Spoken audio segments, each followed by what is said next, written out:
Patut diperhatikan bahwa Indonesia selalu membeli alutsista kelas atas saat ini, namun lini pembuatan rudal belum maksimal. Jika boleh berasumsi, Indonesia masih sangat kekurangan lini produksi rudal secara mandiri di dalam negeri. Akan sangat disayangkan bila Indonesia mempunyai kapal perang nan bagus, canggih dan besar, namun tak didukung suplai rudal yang mencukupi.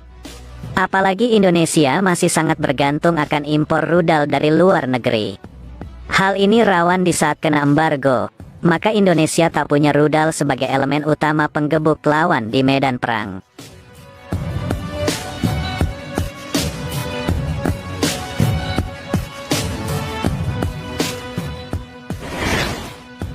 Contoh paling bijak adalah di mana sebuah negara tak mandiri dalam pembuatan rudal dan kalah di medan perang adalah Argentina. Perang Malvinas tahun 1982 membuka mata semua manusia di bumi bahwa rudal adalah elemen penting dalam perang masa kini. Pada perang tersebut AL Argentina mengandalkan rudal Exocet buatan MBDA Prancis. Dikutip dari History.com, Inggris sampai memberi perhatian khusus pada rudal Exocet yang dibawa di flagship AL Argentina General Belgrano. Tapi petaka sebenarnya malah datang dari jet tempur AL Argentina, yakni Super Etendard. Super Etendard meluncurkan Exocet yang sukses menenggelamkan kapal canggih HMS Sheffield. Inggris mengetahuinya karena HMS Sheffield merupakan kapal perang baru dan khusus untuk melawan serangan udara, namun malah tenggelam dihantam rudal. Karena inilah Inggris meminta Prancis agar mengembargo rudal Exocet Argentina. Inggris juga menanyai Prancis bagaimana cara melawan Exocet yang begitu dikdaya, di mana MBDA membisiki sedikit cara menghindari sergapan si ikan terbang. Embargo yang dilakukan Prancis membuat AL Argentina tak lagi mendapat asupan Exocet selama perang Malvinas. Hasilnya mereka kalah. Coba kalau Exocet terus-menerus dikirim ke Argentina, maka semua kapal perang Inggris di Falklands terancam tenggelam. Pentingnya elemen rudal ini juga disadari oleh China. Militer China dahulu juga sama seperti Indonesia, tak punya kemampuan membuat rudal. Semuanya impor dari Uni Soviet sehingga pasokan tergantung dari Moskow. Tapi China melakukan transfer teknologi di setiap alutsista yang mereka beli. Hasilnya memuaskan, saat ini China sudah 100% berdikari di lini rudal. Kami merangkum setidaknya ada 5 jenis rudal buatan China yang sangat diwaspadai oleh negara lawan, yaitu Dongfeng 5, Dongfeng 31, Dongfeng 41, Julang 2, dan Dongfeng 26. DF-26 merupakan seri rudal anti kapal induk China. Bedanya ia bisa menembak kapal induk dari jarak 5.000 km. Bayangkan saja jika kapal induk AS berada di Filipina, maka China bisa menembaknya dari perairan sekitaran Hainan.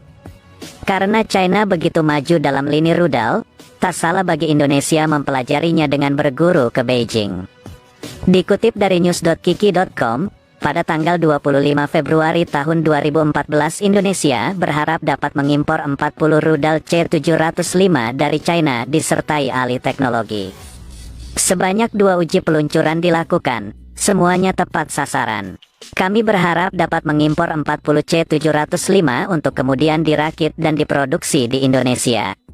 Saat ini negosiasi transfer teknologi masih berlangsung, ujar news.kiki.com pada 2014 lalu.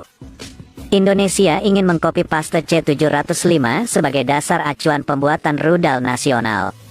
Harapannya C-705 juga bisa dikembangkan menjadi rudal lain, bukan cuma anti kapal namun darat ke udara hingga udara ke darat. Kementerian Pertahanan Indonesia mengorganisir kelompok penelitian dan pengembangan untuk merekayasa balik senjata peluru kendali untuk membangun industri pertahanan presisinya sendiri.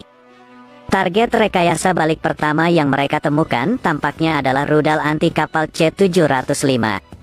Kami ingin memperoleh teknologi canggih untuk mendapatkan kemampuan membangun industri rudal anti kapal lokal dan memproduksi senjata di dalam negeri, yang sangat penting untuk tujuan menjaga kedaulatan negara, kata Kementerian Pertahanan Indonesia, lapor China Times pada tanggal 6 Maret tahun 2022. Kemudian dikutip dari @ditekindan pada tanggal 1 April tahun 2022, Indonesia memang sedang berusaha membuat rudal. Dalam rangka meningkatkan kemampuan pertahanan negara, pemerintah dalam hal ini Kementerian Pertahanan melaksanakan pengembangan industri dan teknologi pertahanan guna mendorong dan memajukan pertumbuhan industri pertahanan.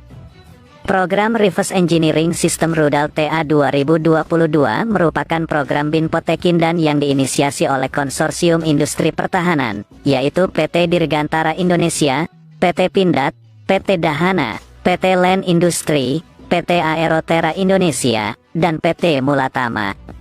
Nantinya diharapkan Indonesia mampu memproduksi rudal secara mandiri. Diharapkan dengan penguasaan teknologi rudal tersebut dapat mewujudkan kemandirian industri pertahanan dalam memproduksi rudal nasional guna mengisi kebutuhan TNI. Mengingat Indonesia berada dalam wilayah geografis yang sangat luas, maka kemandirian rudal memang sangatlah penting bagi Indonesia untuk menjaga dan mempertahankan wilayahnya.